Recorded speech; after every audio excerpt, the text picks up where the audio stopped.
Você Bonita, a gente começa também falando de um assunto ligado à saúde, que é a saúde da microbiota. A gente vai entender o que é isso com a nutróloga, a doutora Letícia Lucas. Bem-vinda. Obrigada. Tudo bem, doutora? Tudo bem. Prazer em recebê-la.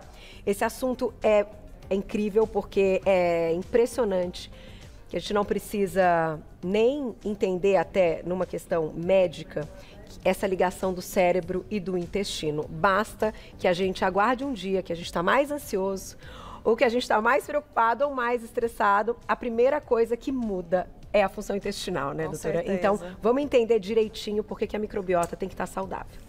Nossa microbiota é extremamente importante para a nossa saúde.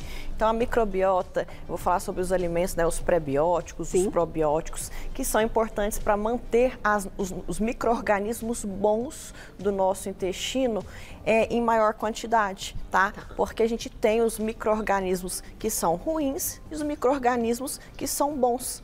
E quando a gente tem isso em boa quantidade, isso evita que a gente desenvolva uma série de doenças. Por exemplo, desenvolvimento de câncer, né? Entre outras coisas. Até a questão mesmo de serotonina, depressão. Tem alguns estudos falando também sobre isso. Pessoas depressivas, a gente colocar os probióticos como uma maneira também de ajudar no tratamento, tá? Da depressão. E também quem tem quadros depressivos mais leves, de forma preventiva, a gente conseguir também ajudar nesse caso, tá? Doutor, e quando a gente fala de microbiota, além dessa questão dos prebióticos e probióticos, a gente está falando de uma coisa até mais ampla, né? É como se fosse ali um território com muitas coisas. Eu queria que você descrevesse para a gente, até para ficar muito claro. Falou em microbiota, o que a gente tem que saber? A nossa microbiota, ela é formada com trilhões de micro-organismos. A nossa intenção é deixar a maior parte desses micro-organismos benéficos que vão nos ajudar na nossa saúde. E em alguns casos, por exemplo, como disbiose intestinal, o que vai acontecer é que a gente vai ter um predomínio de micro-organismos mais patogênicos. Então, assim, vai atrapalhar muito a nossa saúde. Antes da gente entrar com prebióticos e probióticos, o que as pessoas, assim, como que é avaliado até pelo médico que pode estar acontecendo alguma coisa, né? Como é que é feito esse tipo de diagnóstico, pensando, claro, na parte clínica, mas também se a gente precisa de outras avaliações e até os exames de fezes, né? Então, na maior parte das vezes, até mesmo com a própria anamnese, a gente consegue diagnosticar isso. Às vezes a pessoa está com diarreia, está constipada, ou tem algum outro tipo de queixa, a gente consegue avaliar se a gente vai precisar. Há alguns casos a gente necessita de exames complementares também, mas a maior parte, até pela própria anamnese, né, que é a nossa entrevista médica, a gente consegue já detectar se tem alguma deficiência. Porque às vezes, claro, a gente está num horário de almoço, mas é um assunto que a gente tem que falar. Exames de fezes são extremamente importantes e às vezes a gente foca tanto na questão da coleta de sangue, de outras coisas e às vezes a resposta está ali, então acaba sendo algo que tem que estar no check-up, né, doutora? Também não dá para deixar para lá, né? Isso. Vamos lá, vamos começar então a falar desse universo aqui de prebióticos e probióticos. Vamos começar pelos probióticos, doutora? Você que sabe. Vamos. Ou pelos prebióticos? Tanto faz. Então vamos pelo pré, né? Pré, que vem antes, vamos pelo pré. Isso. Então aqui, ó. Então, os prebióticos, o que eles vão ser? Eles vão ser os alimentos que vão ajudar a esses micro-organismos a se desenvolver, os micro-organismos bons, a se desenvolverem mais e a gente ter ele em maior quantidade. É como se fosse, falando numa linguagem bem simples, a comidinha deles. A comidinha, então não pode faltar. Para você ajudar boas eles. E ruins bactérias. Para desenvolver para aumentar as boas. As boas, exatamente. E o que piora a microbiota, né, o que faz ter o predomínio dos micro-organismos ruins, são excesso de açúcar, gordura saturada, o tabagismo, né, que é o cigarro, o etilismo, que é o álcool, estresse e também o sedentarismo. Isso tudo faz ter um aumento também de micro-organismos ruins. Ruins. Exato. Porque, no fundo, é toda aquela lista que a gente já conhece que vai prejudicar. No entanto, doutora, se a gente entrar com alguns alimentos, ainda que a gente saiba que alguns dias vão ser dias de estresse, que alguns dias vão ser dias ali que, de repente, a gente vai sair da dieta e vai comer uma das coisas que você comentou, tendo a base do equilíbrio, pensando nos prebióticos, já ajuda para que a gente não tenha tanto prejuízo? Sim, ajuda. E a questão, quando eu falo até do açúcar, eu não estou falando de uma maneira assim, nunca mais coma açúcar. Não é isso. Você até pode, eu vou comer um docinho um dia, tudo bem. É mais o excesso de açúcar e os maus hábitos de vida sendo uma coisa predominante. Entendi. Não a é frequência, né? A frequência que não vai é contar. Um dia só que vai acabar com tudo. E esses prebióticos, a gente tem alguns exemplos, se você quiser citar aí pra gente. Sim, e aqui a gente, nessa parte aqui da mesa, a gente tem os prebióticos, né? E também aqui tem alguns alimentos que eles são ricos em fibras, tá? O que acontece? A fibra também ela é muito importante para o funcionamento do nosso intestino.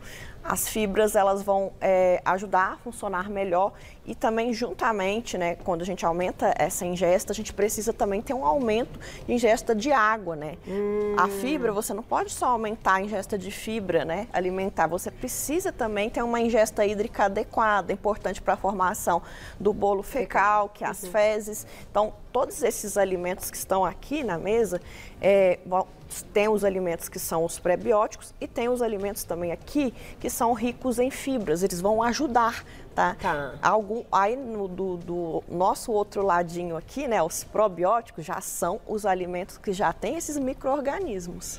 Doutora, agora, por exemplo, se a gente modifica a temperatura de algum desses alimentos. Então, se a gente quiser agora no inverno consumir as folhas verdes, mas a gente gosta quentinho, então dá uma refogada, isso vai alterar a questão de prebiótico? Aí vai de alimento para alimento, tá? No geral, não costuma modificar tanto, tá? A gente perde outras coisas. Eu não consigo falar de todos os alimentos, porque cada alimento se comporta de uma maneira. Então, assim, não dá para falar de forma geral de todos.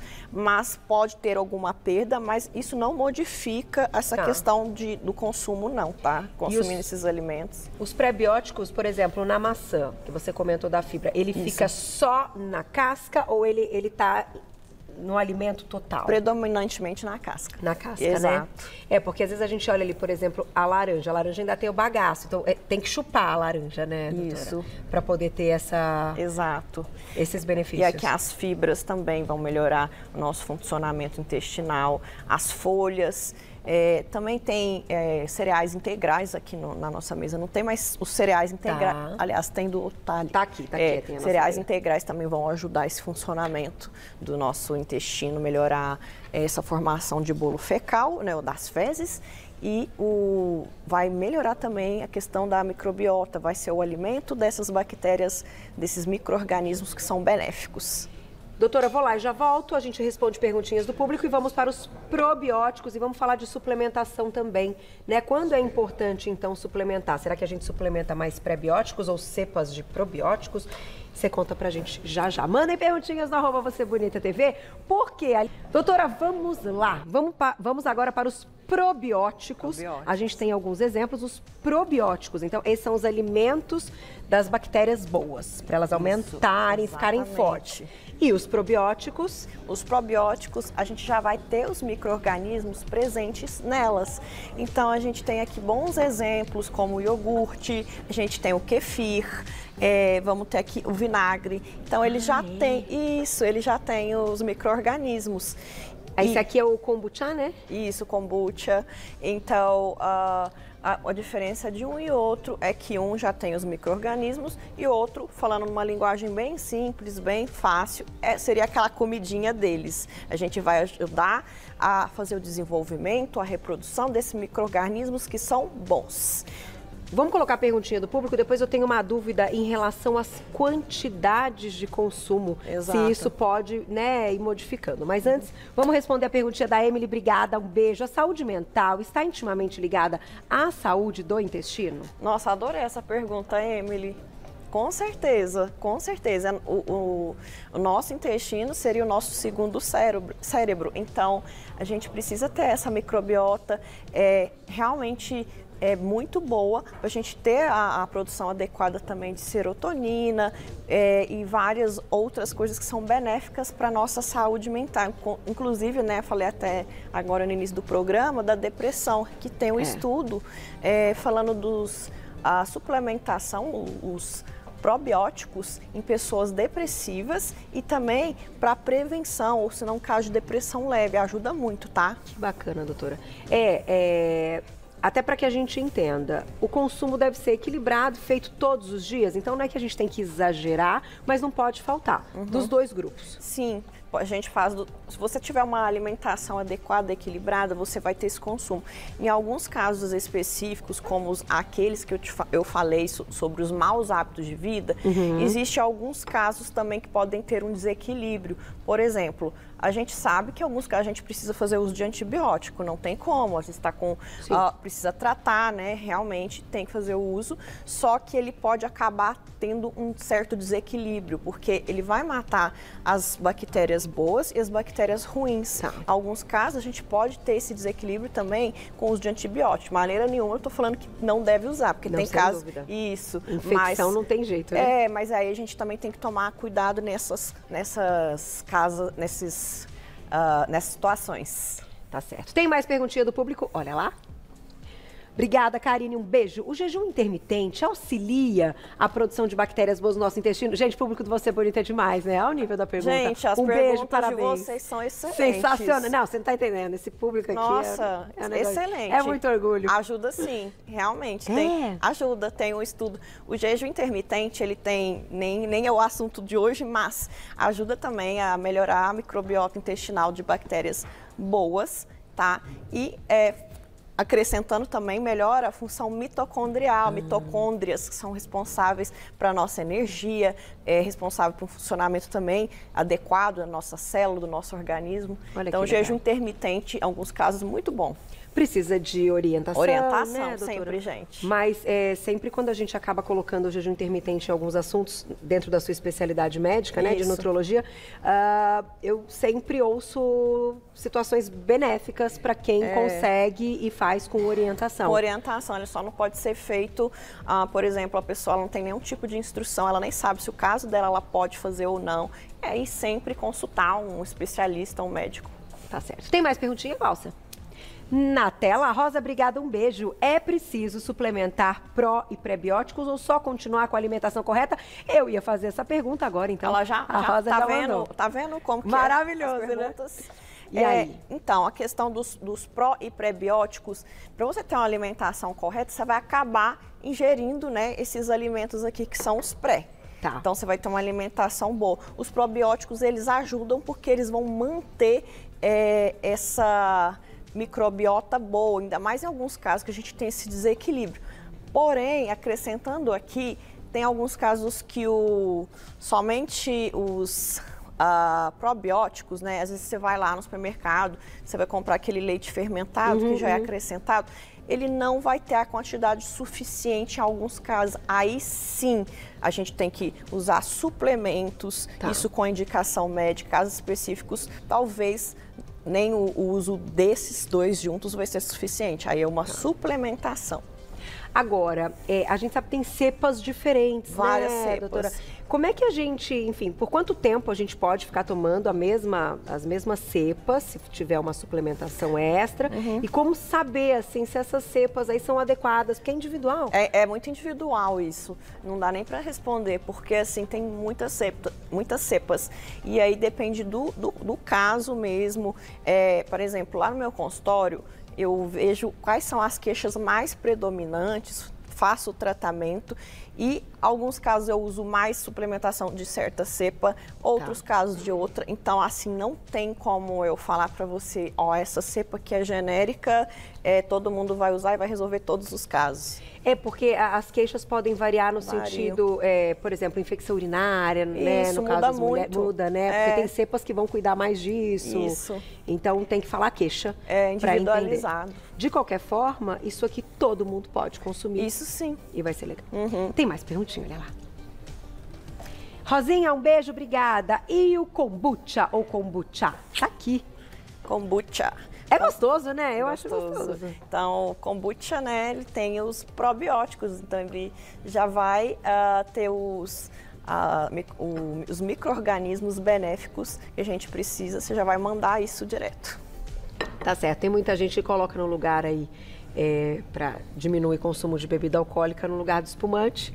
Ele faz pouco. Aí, né, essas bolinhas e tal, uma sensação ali, né, na boca. Isso. Já ouvi dizer que muitos spas aqui no Brasil colocam e servem como se fosse, né, enfim, numa taça e tal, para de alguma forma também ilustrar e a pessoa ter uma sensação que ela estava tomando espumante ou alguma coisa que ela goste aí, alcoólico, com o kombucha. É legal a ideia. Legal. Criança pode consumir? Ia te perguntar. Criança não pode consumir, só que, vamos supor, menores de 2 anos, certa idade, tem que estar em acompanhamento, né? Tá. Tem alguns alimentos que não são, a gente não passa para menores de 2 anos. E tem uma questão também, doutora, tem mais perguntinha, Gláucia? Vou fazer essa pergunta que assim, a gente fica sempre, o famoso entre a cruz e a espada, porque tem lá aquele que você falou, o lactobacilo bonitinho lá no potinho, sim, tá, leite fermentado. Só que tem açúcar, né, na composição. Então, quando eu digo a cruz da espada, eu falo, oh meu Deus, será que é bom? A criança pode consumir porque tem um lado positivo, mas ao mesmo tempo você está oferecendo algo acrescido de açúcar. E tem outra coisa também que eu ia acrescentar, é sobre os corantes. Porque às vezes você vai lá consumir iogurte, como que eu indico? Você vai comprar aquele iogurte no supermercado, o mais simplesinho, o que você vê que tem menos ingredientes, aquele que é o melhor. Talvez o gosto você vai até falar assim, nossa, não é o mais gostoso, mas é aquele que é o melhor, ele tem menos conservantes, aditivos, até a questão de acrescentar corantes, porque a gente acrescenta corante, fica mais bonito, até para as crianças, né? Sim, sim. Mas não é o ideal é a gente consumir ele puro, né? Isso. E, doutora, essa questão aí dos iogurtes, o melhor dos mundos é encontrar um que tenha o leite e... O que você acha? Você vê no supermercado... que ele só precisa da fermentação, né, gente? É o leite o que você vai faz fazer? A fermentação. Você tá lá no supermercado, doutora Letícia não tá com você lá.